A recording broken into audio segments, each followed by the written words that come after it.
liberalism is based on the notion of having tolerance, advocating tolerance of religious views, the right to speech, and individual liberties, the defense of individual liberties. But all of this, of course, is to take place within a capitalist system and within the established nation state. So the investment on the narrative of the nation state is not as strong as much as mononational fascism, but it's still there nonetheless. And it serves as a boundary for anything. It is diversity and inclusivity within the terms of that nation state and within the economic system, which is capitalism.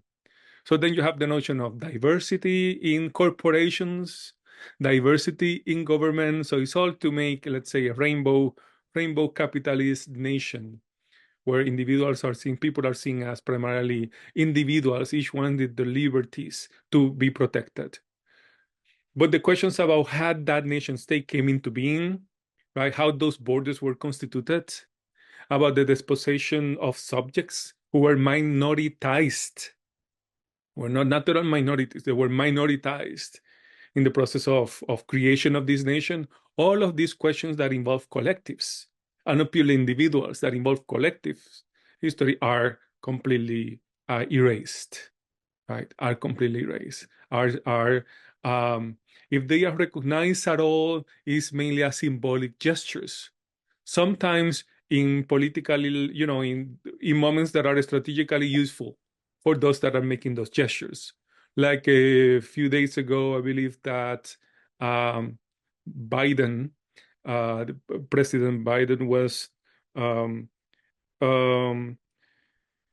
now, as stating an apology to Native Americans for the boarding school system in the U.S. But this is a long time, long struggle of Native Americans bringing visibility to the cruelties of the boarding school system that were used for basically cultural cleansing, because children were taken away from indigenous families, placed in these schools, many cases just to learn English and to be disconnected from the webs of culture and language. And in some cases, of course, it was not only kind of this cultural genocide and linguistic genocide that was happening, but also, they have discovered many tombs, children were killed also, right, in this context. Now more of that is coming to light in Canada and the US. And so it's now that Biden recognizes that and asks for excuses, right? But everything is, of course, the election is coming and all of that, and everything fundamentally symbolically.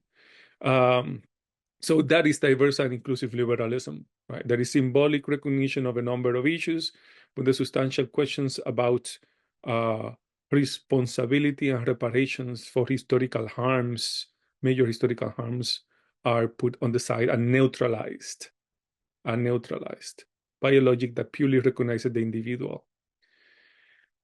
And then this perspective also opens up and opens itself up and embraces multiculturalism, right? So this diverse and inclusive liberal state is also multicultural, and